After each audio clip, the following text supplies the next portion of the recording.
আসসালামু আলাইকুম। আমি ডাক্তার হাসিনা আক্তার, কাজ করছি গাইনি অবস অ্যান্ড ইনফার্টিলিটি নিয়ে। আজকে একটা ছোট্ট বিষয়ে কিন্তু খুবই ইম্পর্টেন্ট একটা জিনিস নিয়ে কথা বলতে চাচ্ছি। সেটা হচ্ছে, যেহেতু আমি রেগুলার আইভিএফ করি বা আইভিএফ স্পেশালিস্ট সেই হিসাবে একটা কোয়েশ্চেন থাকে অনেকের মনে, আইভিএফ করলে কি মিস হতে পারে? এবং অনেকেই জানেন যে আইভিএফ এর সাকসেস রেট আমরাই বলে থাকি এটা 100% না। এটা 50 থেকে 60% বা কোনো ক্ষেত্রে একটু কম বেশি হতে পারে। তাহলে নেক্সট কোয়েশ্চেনটা আসতেছে, কেন মিস হয় বা কেন আইভিএফ এ প্রেগন্যান্সি আসে না?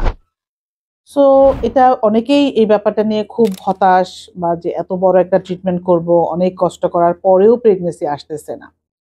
তো আমি জেনারেলি যদি একটা কথাতে আসি যে এটা আইভিএফ কি, বা টেস্ট টিউব বেবি যে নেয়, এটা কি করি আমরা, কিভাবে টেকনিক, এটা আমি আরো আমার অন্য ভিডিওতে বলেছি, আবারও বলছি যে আইভিএফটা হচ্ছে একটা ভ্রূণ বাইরে তৈরি করা হয়, মানে এমব্রায়ো তৈরি করে, যেটাকে বলা হয় ফার্টিলাইজেশন। এটা বাইরে হয়, ইন ভিট্রো ফার্টিলাইজেশন, এবং সেই ভ্রূণটাকে জরায়ুর মধ্যে প্রতিস্থাপন করা হয়, দেন ন্যাচারালি এটা ইমপ্ল্যান্টেশন হয়।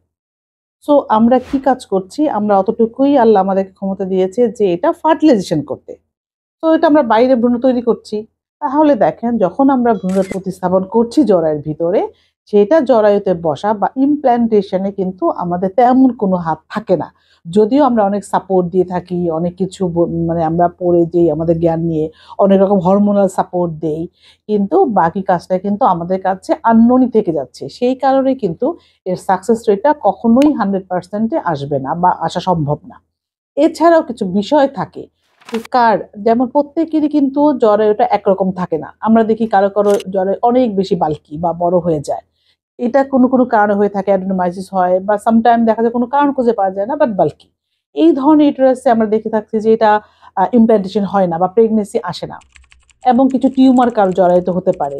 কিছু হরমোনাল কিছু প্রবলেম থাকে, যেগুলা সবার আগে ঠিক করে নিয়ে দেন যদি আমরা আইভিএফটা করি বা এমব্রায়োটা দেই, তখন হয়তো তাদের সাকসেস রেট অনেক বেড়ে যায়। সো এটাই আমি বলতে চাই যে সবসময় কিন্তু সবকিছু ঠিক থাকলেও প্রেগনেন্সি না আসতে পারে, সেটা হচ্ছে ইমপ্ল্যান্টেশন ফেইলিওর করলে। বাট কিছু কিছু জিনিস আমরা জানি যে এই ধরনের ব্যাপারগুলো থাকলে, বা জানি বা জানার চেষ্টা করি বা বুঝে থাকি যে প্রেগনেন্সি নাও আসতে পারে, ওই জিনিসগুলো সবসময় চেষ্টা করতে হবে আগে সমাধান করে নিতে, দেন যে ট্রান্সফারে যেতে। আইভিএফ করলে বা আইভিএফ সাইকেলে গেলে খুব তাড়াহুড়া করা যাবে না।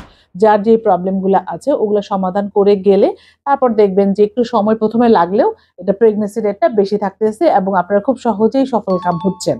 সো এটাই আমি বলতে চাচ্ছি যে আজকে যে অ্যাকচুয়াল কারণটা সবসময় যে আমরা জানতে পারি তা না, তবে রেগুলার ফলো আপ করলে বা রেগুলার দেখলে আমরা অনেক সময় চেষ্টা করি যে এটা কেন হচ্ছে, কিভাবে হচ্ছে জানার, এবং সেই অনুযায়ী ট্রিটমেন্ট করার। আপনাদের সবার শুভকামনা করছি। Thank you.